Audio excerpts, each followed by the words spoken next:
Gamer Arena ve Eludis TV ortaklığındaki Arena sohbetlerinin yeni bölümüne hoş geldiniz. Bugün gördüğünüz gibi biraz kalabalığız. 4 kişiyiz. Evet. Barış daha önce bizimleydi. Zaten artık Kerem buradaki co-hostum benim. Ortak Tabii. sunucumuz. Ama bugün yeni bir konuğumuz var. Mehmet Evet. Sezgin. Game Developer olarak Gamer Arena'nın bir üyesisin. Hoş geldin. Hoş bulduk. Çünkü geri kalanlar artık buranın bir parçası çok Evet. olduğu için hani sana özellikle hoş geldin diyorum. Teşekkür ederim. Nasılsınız? Uzun bir ara oldu aslında bu sefer. Beklediğimizden araya bayram falan da girince iş seyahatleri de falan girdi. Evet. Güzel. Bizde yoğunluk valla devam ediyor.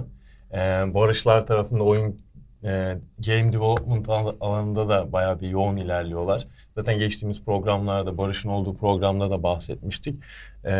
Mehmet de kendini anlatırken aslında ne kadar yoğun olduğumuzu biraz daha farkına varacaktır izleyiciler de diyelim. Bizim için böyleydi. Sizlerin nasıl geçti tatilleri diyelim. Efendim bizim için sadece Türkiye tarafı tatildi. Geri kalan global bütün etkinlikleri takip ettik. Yapacak bir şey yok doğal olarak. Standart gidiyor bizde. Çok bir şey değişmedi. Aslında bu yoğun dönemde sizin bir de Game Jam yani oyun geliştirme etkinliğiniz vardı. Onu daha sonra geleceğiz. Onu şimdiden söylemiş olayım. Ama hazır Mehmet buradayken aslında hani bir game developer'a, oyun geliştiricisine bir iki de sorun var. Öncelikle hani bir kendine, CV'ni ufaktan anlatır mısın ki seyirci tanıyabilsin? Tabii. Ben Mehmet. Kendim bildiğim bileli zaten oyunlarla içi dışlıyım. Yani vaktimin çoğunu oyunlarla geçiriyorum. Oyun yapmakla geçiriyorum. Gamer Arena'yla da bir 6 ay önce falan tanıştım. 6 aydır Gamer Arena'da Barış'la beraber oyun kısmındaki operasyonları ilerletiyoruz. Kendi yaptığım projeler var. Yayınladıklarım var, yayınlamadıklarım var. Zaten Gamer Arena'da da app'in içinde de pek çok oyunu geliştirdik. Şu anda da Metaverse'le beraber biraz daha işleri ilerletmeye çalışıyoruz. Peki şeyi merak ediyorum. Kendim de oyun oynayarak çok zamanım geçiriyorum dedim ya. Bir game developer ne oynar? Güzel soru. Yani ne oynar değil ne oynamalı diye ben cevaplayayım bunu. Game developer dediğimiz kişinin her oyunu oynaması bence gerekiyor. Çünkü yani oyun yapmanın bir teorisi var ama diğer oyunları da oynayıp oradaki mekanikler nasıl çalışıyor, buradaki sistemler bir arada nasıl oyuncuya iyi bir şekilde sergileniyor bunları bilmek lazım. Bunları oyunları oynamadan, tecrübe etmeden bilmek bence imkansız. Yani illaki oynamak lazım. Ve burada bir sınır da yok. Yani Valorant da oynaman lazım. Gidip bir Baldur's Gate 3'te oynaman lazım. Tabii ki de yapmak istediğin oyuna göre bunlar değişiklik gösterebilir. Ama bu kötü oyun, bu iyi oyun, ya bu meh oyun diye ayırmamak lazım. O yüzden bir sınırı yok yani. Nasıl bir oyun yapmak istiyorsan o alandaki oyunları olabildiğince oynaman lazım. Bu arada ben araya gireceğim. Mehmet bizde staj yapıyordu. Evet. Daha sonra aramıza katıldı Barış'la birlikte. Oyun tarafındalar. Barış daha iyi bilir. Daha çok vakitini Barış'la geçiriyor tabii ama ben Mehmet'i oyun oynarken hiç görmedim abi. Yani hep oyun geliştiriyor yani. Hep oyun geliştiriyor. Yani bilgisayarında vallahi oyun var mı yok mu hiç bilmiyorum. Kurcalamadım da ama ne zaman görsem bir şeyler geliştiriyorlar. Ya ben geldim diye oyunu kapatıyor ediyor. Birazcık Orası da öyle bir durum olabilir. olabilir. Şimdi Altta aralarındaki yani. şeyi bilemem. Biz ofisin biraz kör noktasında oturuyoruz Barış'la. O yüzden göremiyorlar bizi. Oradaki mottomuz da şey yani mesleğimiz gereği oyun Tabii. oynuyoruz. Evet. Sonuçta Tabii. burada bir şeyleri analiz ediyoruz diye. Yani. Tabii. Bunu mesleği gereği söyleyebilecek tek insan Tabii. grubunda siz Bir de olduğunuz için. Şöyle bir tezatlık da var. İnsanlar sen game developer'sın sürekli oyun oynuyorsun. Öyle çok Diyemiyorlar, değil mi? olmuyor yani. Hani çok kısıtlı bir sürede oyunları oynayıp böyle bir şeyler çıkarman lazım. Yani vaktinin %80'i falan oyunu yapmakla geçiyor yani. Peki deminki idealistik profesyonel cevap dışında şeyi de merak ediyorum. Hani şahsi olarak desem. Şahsi olarak ben genelde rol yapma oyunlarını çok tercih ediyorum. Sebebi de normal dijital oyunlardan önce ben kutu oyunları olsun ya da masaüstü rol yapma oyunları olsun çok oynayan biriydim. FRP mi deniyordu? FRP tercih etmiyorum ben. Dungeons and Dragons olarak Evet. söylemek daha doğru geliyor bana. Bilmiyorum. Hiç o tarafla hiçbir ilgim yok. Sadece hani başlık olarak biliyorum. Dungeons and Dragons olduğunu biliyorum da. Oralardan başladığım için dijitalde de daha çok onların dijital versiyonlarını Anladım. tercih ediyorum. Çok mantıklıymış. Peki hani Gamer Arena doğası gereği Web 3.0 dünyasında çok etkin bir kurum ya. Ve aslında gaming düzenini de bunun üzerine kuruyor. Evet. Ama bir normalde ne gamer'ın ne game developer'ın herhalde spesifik olarak Web 3.0'la özel bir alanı ilgisi olması gerekir. Yani aslında bu ikinize de gelen bir soru. Siz burada Gamer Arena'nın doğasıyla nasıl entegre oluyorsunuz işlere? Şöyle, Gamer Arena'ya kadar ben Web3'ün varlığından bile haberim yoktu. Yani oradaki sistem nasıl işliyor, bu Web3 denilen sistem oyunlarda nasıl monetize ediliyor hiçbir fikrim yoktu. Ama dediğim gibi staja başladım ben Gamer Arena'ya. 2 aylık bir stajım vardı. O süre içerisinde Barış'la beraber aslında şunu fark ettim. Birbirinden ayrı gibi duruyor ama Web3 denilen sistem iyi monetize edildiğinde oyunu daha da yukarı çıkartıyor. Daha fazla kişiye ulaşabiliyorsun. Ben tabii genellikle oyunun tasarımı ve oyunun mekanikleriyle ilgiliydim ama hani dediğim gibi Barış'la beraber çalıştığımız için çok daha farklı bir dünya olduğunu gördüm. Orada biraz aslında kritik oluyor. Hani bir oyunu gamer için yapmak ve hani Web3 tarafı için yapmak birazcık daha farklılaşıyor yani. Çünkü hani bir gamer'ın istediği şeylerle Web3'deki bir insanın istediği şeyler hani uyuşmuyor. Çünkü orada da hani hedef kitleye aslında oynamaya çalışıyoruz yani. Bizden ne bekliyorlar, ne görmek istiyorlar, oyunun içinde ne olsun, ne olmasın. Aslında bunlara göre zaten ayrıştırıyoruz. Anladım. O konuda da hani zaten Mehmet de çok hızlı bir şekilde adapte oldu. Hani direkt oradaki tüm bilgilerini doğru bir şekilde ayıkladı ve hani Web3 tarafına koydu. Hızlı bir şekilde devam ediyoruz öyle. Anladım. Peki adapte olduğunu ne zaman anladın? Adapte olabileceğini. Ben stajdayken anladım. Direkt bu arada stajda anlaşılıyordu Ben zaten. de anladım. Çok hızlı bir şekilde Anlatmakta çünkü... fayda var bence bu programda da. Ben bunları ilk defa duyuyorum bu arada. Evet, Açılsın hızlı bir kirlisi. adaptasyon. Yok, staj yaparken bir gün dışarı çıkıyorduk. Kahve almaya gidiyorduk. Evet, o an geldi Mehmet. Dedim ki ben de yani ne içersiniz? Başka stajyerler de vardı tabii. Mehmet bir kahve içmek istedi. Oradan bir aramızda gülüştüğümüz bir konu var. Hadi burada açmayayım. O günden beri Mehmet benim için o insan. Ben o gün anladım yani Mehmet olmuş. Mehmet stajya değil, Mehmet bayağı çalışmaya gelmiş yani. Herkes Ice Americano isterken Mehmet Cool Lime falan mı istedi böyle? Yani burada birazcık karışıklıklar da var bu arada. Kahve istedi abi stajdayken. Burada Ben kendimi düşünüyorum şimdi. Hadi açıkladık. Bir şey söyleyeceğim. Bu İpin ucu geleceği koptu. düşünerek hareket etti. Evet, Tabii. ben o gün ama- zaten dedim ki çalışacak Mehmet. Kalıcı bizde. bir iz bırakmak lazım yani. Evet. Aynen. Burada Doğru. ufak kargaşalar da var yani. Biraz masanın haralı güresindeki her şey Mehmet'e kaldı yani. Evet, biraz öyle Aslında oldu. Mehmet Böyle- başlatmadı ama bunların hepsi Mehmet'e kaldı bir anda Biraz falan. öyle oluştu da güzel Biraz işte. Kendi olsun. aramızda bir esprisi. Yani iyi de oldu aslında. Yani Aa, İster misin ama ben kendi stajlarımı düşünüyorum şimdi. Eskiden çok staj yaptım. Ben derdim ki abi tamam sağ ol kalsın falan. ya stajlarımda Ama öyle dedi. Ne? ben yemek bulabildiğime şükrediyorum şu an gerçekten. Öyle bir anımız var diyelim. Ben o gün dediğim gibi zaten bu arada yine tekrarlayacağım ama hiç oyun oynarken görmedim. Hani Barış'ı gördüm.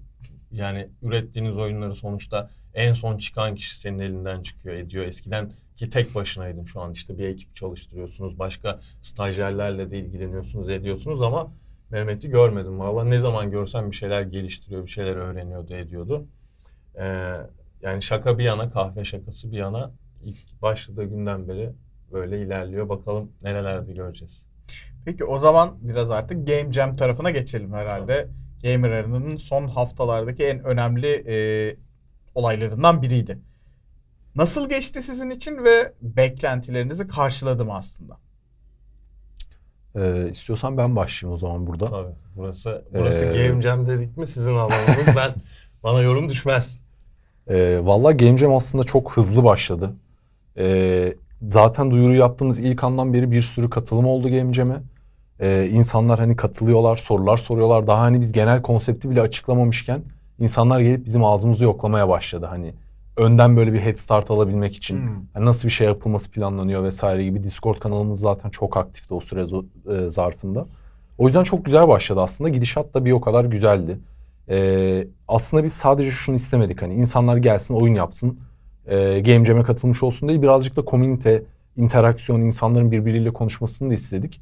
Bu da çok faydalı bir şekilde gitti. Çünkü yine bütün bu konuşmaların hepsini Discord tarafına toplamaya çalıştık ki insanlar birbirleriyle daha kolay iletişim kursun. Birbirlerine sorular sordular, cevap verdiler birbirlerine. Direkt yarışmayla alakalı konsept soruları sordular. Biz de elimizden geldiğince aktif bir şekilde zaten cevapladık o soruları. Katılım sayısı da bizim için çok iyiydi açıkçası. O yüzden ben çok memnun kaldım bu Game Jam'den. Peki aşağı yukarı kaç oyun katıldı, onu söyleyebiliyor muyuz? Valla aşağı yukarı katılan oyun sayısı yerine aslında şu anda biz de hepsini, hani tabii ki hepsini göstermek isterdik aslında izleyicilere ama birazcık da hani video süresini de düşünmemiz gerekiyor. O yüzden biraz toparlama yaptık burada da. Şu anda buraya 4 tane oyunla geldik. Bu 4 oyun üstünden zaten ilerleyeceğiz. Diğer oyunlara da zaten sonuçlarını bildiriyor olacağız yani. Okey, anlaşılmıştır. Birkaç yerden bu arada katılım da sağlandı. Tabii. Dediği gibi hem Discord'dan, itch.io'dan Game Jam'i başlattık. Bizim Telegram tarafında aslında yani trader olup aslında işte oyun geliştiricisi olanlara Türkçe, İngilizce bunları Trader olup oyun geliştiricisi olan. Evet, Öyle bir şey mi var? Var tabii, olmaz olur mu? Yazılımcılar, yani komünite arasında birçok yazılımcı da var. Özellikle yabancı tarafta, Hindistan tarafında bir sürü trader aslında yazılımcı. Yani bunlar. Aslında o zaman onlar esas yazılımcı, sonra trader Evet oluyor. Mantıken. esas Çünkü esas işleri evet masa başı şeyle trade de ediyorlar gibi bir kitlemiz de var. İşte farklı personalar var. O taraftan da katılmak isteyenler vardı. Oradan duyuruları zaten her yere paylaşıyoruz, ediyoruz. Çok farklı yerlerden katılım aldık. Vallahi nasıldı? İkinci, üçüncü günde bir 28 katılımdı. Sonrasında Tabii, işte tabii. ben bakmadım. Dediğimiz gibi hani keşke hepsini getirsek, burada göstersek, üstüne oynayabilsek. Çok güzel oyunlar da var. Şimdi hangileri geldi belki onlardan da bahsedebiliriz. Neden 4 oyununa geldik ondan da bahsedersiniz belki ama keşke herkes bir şeyler kazansa, etse. Ama benim için yani ben Game Jam tarafında biraz daha pasiftim. Yani benim bir öyle inanılmaz bir rolüm yoktu ama bence çok eğlenceli bir şey. Yani bence birkaç tane daha yapmalıyız gibi düşünüyorum Güzeldi, ben. kesinlikle güzeldi. O zaman peki şey sorayım. Game Jam ihtiyacınız olan bir şeye karşıladı mı? Yani siz mesela eksik gördüğünüz veya bu bizim ihtiyacımıza yarayacak, gelecekte buradan bize kapabileceğimiz bir şeyler var diyerek hani bir şey gördünüz mü oyunlarda? Çünkü 28 oyun bayağı ciddi bir miktar. Tabii yani zaten bizim önceki hani videoda da söylediğimiz gibi aslında ilk amacımız direkt olarak oyun komünitesine de hizmet edebilmek. Oradan ekiplerle de tanışabilmek, bireysel kişilerle tanışabilmek. Hani birazcık daha şey olmasını istiyoruz yani. Kullanıcılarımızla da, game developerlarla da işte bu Web3 tarafındaki kişilerle de hepsiyle birazcık daha hani iç içe, daha yakın, daha samimi bir ilişkimizin olmasını da istiyoruz. O yüzden bizim için çok yararlı bir süreç oldu bu. Çünkü çok fazla yeni ekip tanıdık. Onlarla hani birebir ilişkiler de kurmaya çalıştık ve zaten devam da ettireceğiz yani bu serüveni. O yüzden umarım diğer game jamlerimizde de daha da fazla katılan olur hatta. Ve daha da güzel geçer diye ümit ediyoruz. Bu zaten çok iyiydi ama hani neden olmasın, yüzlerce, binlerce kişi katılsın, biz çok isteriz yani. Normal. O zaman ufaktan Game Jam ve oyunlara geçelim aslında ve oyunlara geçmeden önce şunu soracağım. Bu oyunları nasıl değerlendirdiğiniz, hani sonuçta bir derecelendirmeye girdiler vesaire. Bir ufaktan yani ön elemeyi nasıl geçtiler? Hangi kriterlerle? Bir de en son aşamaya geldiğinde nasıl geçtiler? Onu bir anlatabilirsek aslında seyirci için daha kolay olur. Tabii. Çok kısa bir özet geçeyim izleyenler için de. Şimdi aslında genel oyunları ilk aşamada bir kendi komünitemize de değerlendirmeleri için, onların da aslında işin içinde olabilmeleri için onları da dahil ettik. Bir hani genel public bir oylamadan geçti ve en son kalan 4 oyunda biz şu anda buraya taşıdık. Bu 4 oyunda aslında temel olarak hem zaten komünitemizdeki kullanıcılar hem de biz optimizasyonu, işte oynanma deneyimi, bizim istediğimiz kriterlere uygunluk, özellikle burada oyunların high score bazlı olması ve hani score mekaniklerinin detayı ve oyunun level dizaynı gibi bu tarz başlıklar altında değerlendirdik ve bunların hepsine bir puan verdik. En sonunda da bir overall puan çıkıyor olacak yani. O zaman sanıyorum ilk oyunumuzla başlıyoruz ve ilk oyunumuzda yanılmıyorsam Falling Duck. Falling Duck. Aynen. Evet. Görüntüsü gelebilir ekrana. Düşen ördek. Düşen Aynen. ördeğimiz. Düşmemesi gerekiyor diye varsayıyorum burada. Düşerken yıldızlar. Yıldızlar. Aynen. O da puan mekaniği oyunun Evet. herhalde ilerlemeyle birlikte. Aynen. Oyunlarımızı bu arada hepsini mobil üstünden test edeceğimizi zaten belirtmiştik katılımcılara da. O yüzden hani direkt görebileceğiniz gibi yani bir mobil ekran üzerinden bir değerlendirme var.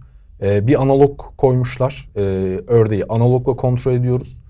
Amacımız engellerden kaçmak, yıldızları toplamak. 3 can sınırımız var. 3 can bittiği zaman bir yerlere çarptığımızda canı kaybediyoruz. Oyun da bitmiş oluyor. Bu şekilde bir oyun. Vallahi açıkçası o zaman ben başlamış olayım hani ilk yorumlarıma.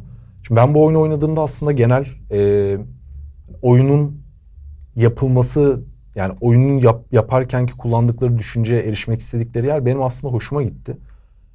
Ama burada maalesef hani birkaç böyle bir aklıma takılan yer olmuştu. Bunlardan da ilki bu analog mekaniği zor bir mekanik. Yani analog hani doğru mantıklı bir mekanik böyle bir oyun için ama onun nasıl desem yeteri kadar böyle bir kolay kontrol sağlayamıyor. O yüzden oynarken gerçekten hani parmak zorlanıyor. Benim ilk hani oyuna dair hissettiğim şey buydu. Bir diğeri de aslında bu hani skor mekaniği evet yıldızları toplayarak skor alıyoruz ama biraz kısıtlı kaldığını düşündüm. Yani sadece yıldız toplama değil de mesela ilerlediğimiz İlerlemeyle de, zaman da puan mesafeyle de. gelebilir. İşte arada power up'lar olabilirdi. Birazcık daha hani detaylandırılmış bir skor ve gameplay mekaniği olabilirdi diye düşündüm. Bilmiyorum sizin yorumlarınız Bu arada neler? çok kısa bir sürede yaptılar aslında. Tabii, Bunları. tabii. O da var yani.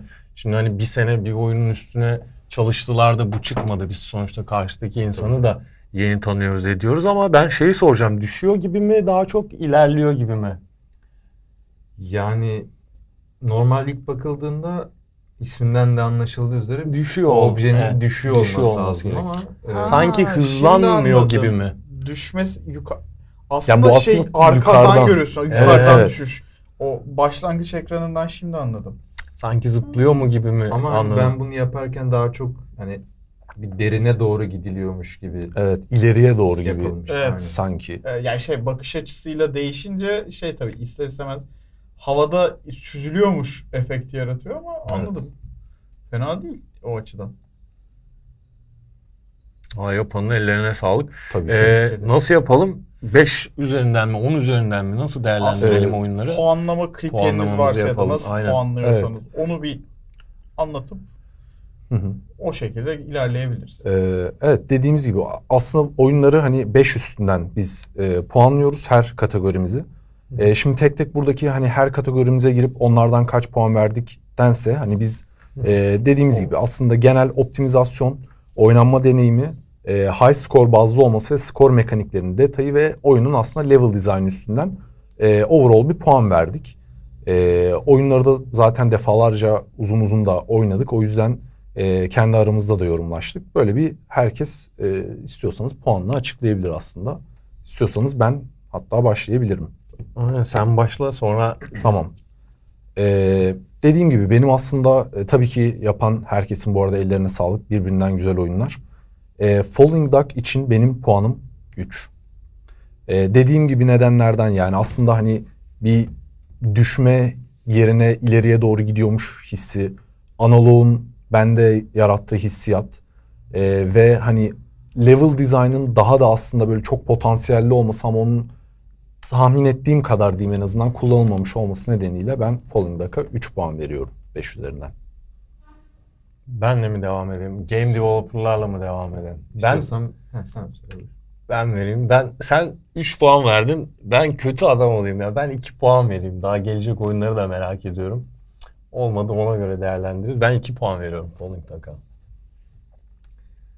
Ben de Barış'ın dediği pek çok şeye katılıyorum. Yani ilk önce oyunu oynayan kişi oyunun oynanabilirliğini test ediyor. Yani bu oyun Barış'ın da dediği gibi analog mekaniği biraz yorucu bir süre sonra. Tematik olarak zaten uygun ama dediğim gibi oynanış kısmında son kullanıcıda bazı problemler yaratıyor. Bu bence en kritik noktaydı bu Falling Duck oyununda. O yüzden ben de 5 üzerinden 3 puan veriyorum Falling Duck'a. Puanlarımız aslında bu kadar mıdır? Bir kişi daha eklenecek mi? Sen de puanla istersen. Senden de şey almış olalım. Ne dersin? Olur. 5 üzerinden değerlendiriyoruz değil mi? Evet.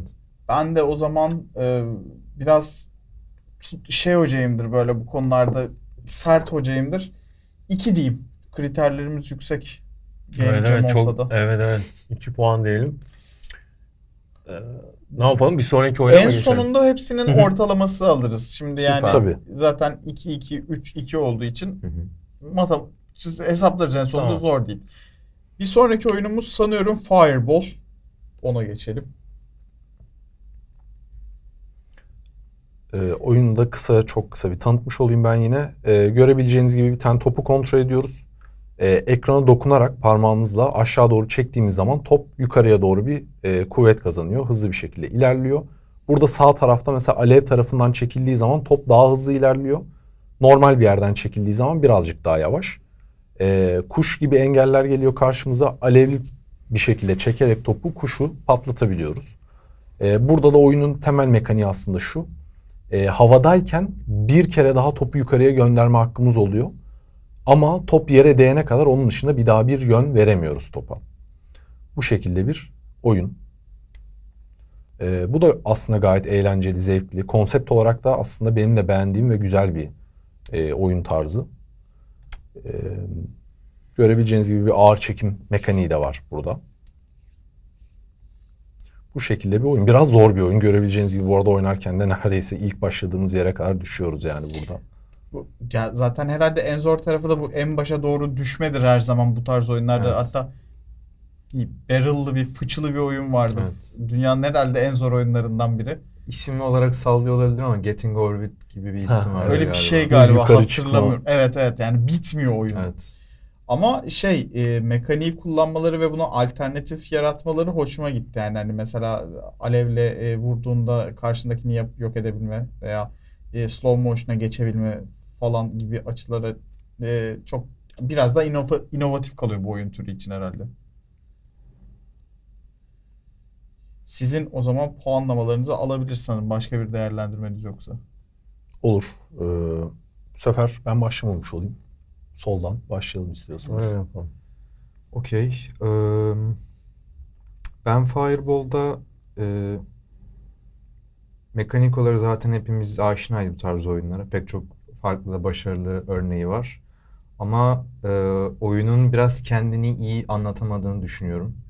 Yani bir oyunu yaptıktan sonra bu oyunu sanki ilk defa eline bir telefon alan birine yapıyormuş gibi düşünmeniz gerekiyor. Burada hani oyunun nasıl oynandığından dair herhangi bir ipucu bir şey olmadığı için, ki bence bu en önemli unsurlardan biri, ben Fireball'a 2 veriyorum. Bu arada Fireball'da maalesef şöyle bir durum da vardı. Biz aslında bunu söylemiştik, yani mobil uyumlu olması lazım diye. Fakat Evet. Fireball maalesef mobil tarafta açılamadı. Bunu çok kez de denedik. O yüzden Fireball'un zaten kaydını bilgisayardan aldık. Ama yine de hani konsept olarak çok güzel düşünülüp çok da aslında iyi bir şekilde işlendiği için o da hem kullanıcılarımız hem komünitemiz tarafından hem de bizim tarafımızdan çok sevilen bir oyun oldu. Evet. Böyle de bir durum var. Bunu da izleyenlere hatırlatmakta fayda var, bildirmekte fayda var. Tam ben puanı vermeden önce böyle infolar verip bak aklımı çeldin.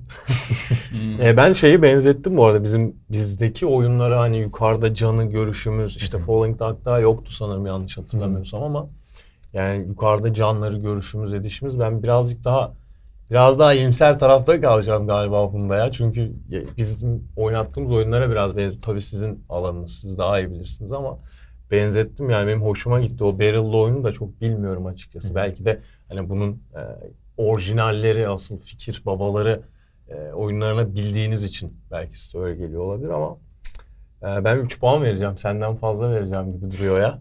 Ben sevdim. Aslında Fireball'u ben beğendim. Özellikle inovatif olması açısından da beğendim ama hani mobil uyumlu isteyip mobil uyumlu gelmemesi muhtemelen oradaki en önemli büyük problem. Yani şey gibi bu. Kuru bir şey yapacaksın ama sıvı geliyor falan Evet, gibi evet. bir durum. O yüzden ben de oradan biraz puan kırayım, 2 puan vereyim dedim. Ben de aynı şekilde Fireball'a 5 üzerinden 2 puan veriyorum. Zaten hani konuştuk detaylarını ve nedenlerini. Yapanın tekrardan eline emeğine sağlık. O zaman bir sonraki Üçüncü oyunumuza geçiyoruz. Vamparator değil mi? Yanlış hatırlamıyorum. 8 bit retro bir oyun görüntüsü var şu an karşımda. Vamparator aslında genel olarak mobil tarafta çok sevilen bir konsepti güzel bir şekilde uyarlamış. Yani bu işte canavarların, ki bu oyunda o canavarlar zombiler aslında, onların karakterin üstüne gelmesi ve hani otomatik olarak karakterin en yakındakini ateş ederek aslında hayatta kalmaya çalıştığı bir oyun. Şimdi bu oyunda aslında şöyle bir durum var. Diğer oyunlardan daha farklı yaptığı birkaç durum var. Bunlardan en temeli aslında cam mekaniği. Oyundaki cam mekaniği şöyle işliyor. Sol tarafta cam barı var görebileceğiniz gibi ve cam barı süreye bağlı olarak azalıyor. Onun azalmaması için de öldürdüğümüz canavarlardan çıkan kanları toplamamız gerekiyor. Şimdi bir kan alınıyor şu an ve can barı artıyor kan alındıkça. Böylelikle aslında hani 3 can gibi keskin bir hani çizgide bırakmamış. Burada bir yaratıcılık hani kesinlikle var. Ve geliştiriciler burada yaratıcılığını da kullanarak bu şekilde bir can mekaniği getirmiş. Benim açıkçası çok hoşuma gitti. Siz neler söylersiniz bu konuda? Sen söyle Kerem, söyleyeceklerini. Ben en son yorumlayayım. Ya 8-bit olması hoşuma gitti. 8-bit oyunlara zaten bir şeyim var, zaafım var. Sizi bilmiyorum ama. Puanlamaya geçtik mi bu arada? Yorumluyor muyuz? Geçtik. Yok, genelde Ben şeylere, yorumluyoruz. bu power up seçme mekaniğini falan anlamaya çalışıyorum. Şu an hoşuma gitti ama çok geçtiğimiz bölümlerde de konuşmuştuk aslında. Bu tarz oyunlar olmalı, etmeli diye. Duymuş mu bizi, ne yapmış? Bilmiyorum artık. Ben valla hoşuma gitti ya, sevdim. Bir de iki farklı canavar olması da çok iyi. Yani bir tanesi sadece Evet. üstüne geliyor, diğeri alev atıyor ya da ne atıyorsa bilmiyorum. Galiba alev atıyor. Şey olarak bilindik karakterler de değil galiba, değil mi? Kendisine özgü, yani başka Tabii canım. oyunlarda değil mi? Kendisine özgü Tabii. yaptığı Ya kendi özgün. çizmiş bile olabilir. Evet muhtemelen. Sprite'tan falan yapmış gibi bir şey. Valla bana tatlı geldi ya oyun. Aslında arkada ilerleyen bir level design da var. Çünkü süre geçtikçe canavarlar da güçleşiyor. Ekranın üst tarafında yanıp sönerek yazıyor canavarların güçleştiği. Mesela normalde Evet. 2 mermide bir canavar ölüyorsa 3 mermiye çıkıyor, 4 mermiye çıkıyor. O yüzden güzel bir zorlaşma eğrisi de var aslında oyunun. Ben birkaç bir şey söyleyeyim. Zaten bu popülerleşen bir oyun türü. Vampire Survivors denen bir oyunla, Steam'de çıkan bir oyunla ünlenmiş bir oyun türü. Muhtemelen oradan ilham alarak bu arkadaşımız bu oyunu geliştirmiş. Zaten kendi sayfasında da oyuna minik bir hikaye de yazmış. Bu Barış'ın bahsettiği can sisteminin neden böyle olduğuna dair küçük bir oyuna hikaye de yazmış. Muhtemelen asetleri kendisi hazırlamıştır diye düşünüyorum. Tabii hani bu oyun çok kısa bir sürede geliştirildiği için UI, UX kısmında bazı eksikler tabii ki de olabilir ama ben biraz cimrilik yapacağım. Ben öyle çok kolay tam puan veren biri değilim. Böylelikle de puanlamaya da geçmiş oldum yavaştan. Ben Vamparator için 4 puan veriyorum. Yüksek. Yüksek puan geldi. Evet. Benden devam etmeyelim o zaman ya. Bu sefer ben en sonunu versem ne yapsam? Hiç mi kötü bir şey yok yani bu oyunun? Ben Yani- mesela görsel bana çok güzel geldi abi. Ben son kullanıcı gibi Görsel bakıyorum güzel. buna. Ve üç tarafından bakıyorum ben Yenilik buna. içeren bir oyun değil ama mevcut fikri İyi yapan. iyi yapmış. Ya bu da çok önemli. Zaten yani bir oyun yapmaya aslında biraz kopyalayarak başlamak lazım. Çünkü artık 2024 yılındayız ve Yeni oyun türü geliştirmek zaten çok zor. olası bir şey değil yani- yani. Biraz şans eseri oluyor. Yapılabilecek her oyun yapıldı mı? Yani onu Böyle söylemek olur. Hayır ya, ama- teknolojinin son noktasında. yani şöyle bir şey söyleyeyim. Vampire Survivor'ı yapan adam da şey düşünmemiştir. Bu bir oyun türü olacak diye düşünmedi. evet. Yani mesela Auto Chess'in çıkması Dota'nın map'inin moduydu. moduyla çıkıyor ya da hatta MOBA dediğin şey bir mod olarak Aynen başlıyor. O öyle. yüzden çoğunlukla birileri şunu bir farklı bir şey yapayım, bir mod yapayım dediğinde yeni bir oyun türü keşfediyorsun fark etmeden. En büyük örneği zaten Souls-like dediğimiz Dark Souls oyunlarıyla beraber bir Souls-like türü ortaya çıktı. Şu anda da yani yılda 2-3 tane yeni Souls-like oyunu görüyoruz. O da bir tür haline geldi yani. İşte biraz öngörülemez ve yani oyuncunun neyi beklediğini de bilmediğin bir alan ya. Bazen bir öneride bulunuyorsun ve öneri tahmininden çok daha fazla talep edilir hale geliyor.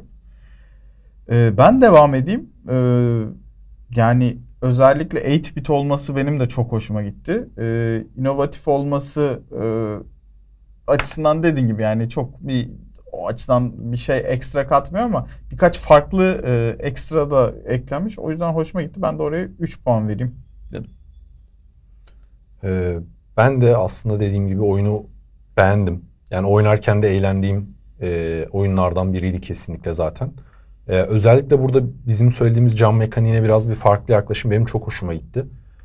Ama hani oyunu ilk oynadığımda da şimdi oyun oynarken power up'lar çıkıyor. Onları 2 tane çıkıyor. Mesela birini seçiyoruz, devam ediyoruz. Ama tabii ki çok kısa bir sürede yapıldığı için bazı eksiklikleri olabiliyor. Hani burada power up'ları mesela tam olarak neyin ne olduğunu çok anlayamayabiliyoruz.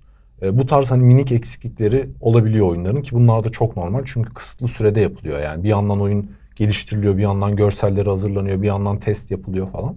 O yüzden bu tarz şeyler çok normal. Benim de puanım 5 üzerinden 4. Oo, yüksek puan geldi. Güzel. 4 geldi, 4 geldi, 3 geldi. Baskı sende şu anda Aynen, galiba. baskı şu an bende. Biraz da sana Ya, bağlı gibi şu an. Aynen, biraz da bana bağlı gibi oldu. Yani bu türden daha önce var dediniz, değil mi? Yani Popüler artık bir popüler tür. bir tür dediniz. Tabii. Ben de yüksek verdim ama zaten çok yüksek puanlar geldi. Ben o yüzden ben de Aras'a katılıyorum. Ben de 3 puan veriyorum abi bu oyuna. Aynen 3 puan vereyim. 4-4-3-3 puanla bu oyunda geçmiş olalım. Bundan sonraki son oyunumuzda Punch diye görüyorum. O da gelsin. Construct'tan geldi bu sefer, değil mi? Aynen. Bu oyunumuzun da aslında en büyük hani diğerlerinden ayıran yanlarından biri direkt olarak Construct 3 tabanlı geliştirilmesi. Yani diğer oyunlarımız Unity aracılığıyla geliştirilirken bu Construct 3 aracılığıyla geliştirildi. O yüzden direkt olarak hani bir açılıştan da zaten net bir şekilde farklılaşıyor diğer oyunlardan. Bu oyunun aslında temel dinamikleri de ileriye doğru koşan bir karakteri kontrol ediyoruz. Karakterimizin zıplama özelliği var ve ileriye doğru yumruk atma özelliği var. Yumruk atarak kırmızı kutuları kırabiliyoruz. Onlara değersek, çarparsak bir can hakkımızı kaybetmiş oluyoruz. Genel olarak bu şekilde işleyen bir oyun. Construct'tan tabii geliştirilmiş olmaları onlar için bir avantaj da olmuş olabilir bu oyunu yapıyorlarken. Daha hakim oldukları bir yerden geliştirmişlerdir. Sonuçta biz de zaten oyun motorun konusunda bir kısıtlamaya gitmedik.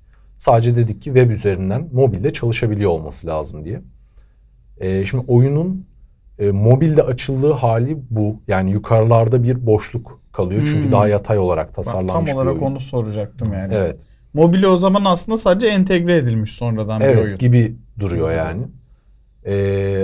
Aynı zamanda dediğim gibi bu yani biz bunları bu arada söylüyoruz hani eksik veya hani daha farklı yapılmasını düşündüğümüz yerlere ama kesinlikle oyunları geliştirenlere de hak veriyorum. Çünkü çok kısıtlı bir sürede hızlı bir iş yapmak zor ama bir oyunun gidişatını etkileyebilen mini bug'ımız var ki karakter aşağı düştüğünde şu an olduğu gibi oyunu yeniden başlatmamız gerekiyor komple. Çünkü orada aşağı doğru düşmesi devam ediyor. Yani hani belli bir yere geldiğinde yanma gibi bir durum söz konusu değil. Bu tarz ufak hatalar dediğim gibi olabiliyor yani zaman kısıtlı. Ekipteki kişiler daha hani optimize çalışmaya deniyor her konuda ama bu tarz küçük şeyler tabii ki olabiliyor. Ama genel olarak aslında hani gameplay açısından da fikir eğlenceli bir fikir bence. Anladım. Valla açıkçası Kutuyu kırınca ekstra mı puan alıyor sözünün? Kutuyu Sesi kırınca var. evet ekstra bir puan Ekstra geliyor. puan. kutuyu kırmak senin objektifin o zaman aynı zamanda Tabii yani oyun içinde. kırmadan üstünden de geçilebilir. Çünkü hani ilerledikçe de puan alınıyor. Kutuları kırdıkça da puan alıyoruz. O yüzden hani ne yapmak isteniyorsa aslında burada kullanıcıya bağlı. Mesela kutuyu kırmak onun için bir riskse kırmadan üstünden geçerek de devam edebilir yani. Daha çok puan kazanmak istiyorsa risk alıp kırmaya Tabii. çalışabilir. Ya Construct'ta geliştirmek kolay mı? Zor mu? Nasıldır? Siz Nasıl daha bir iyi farkı var bilirsiniz ama Unity'ye ben kıyasla? Unity'den farklı bir oyun olduğu için hani belki daha zordur böyle yapmak. Bu arada bu oyunu yapanların da ellerine sağlık. Çok güzel oyunlar var.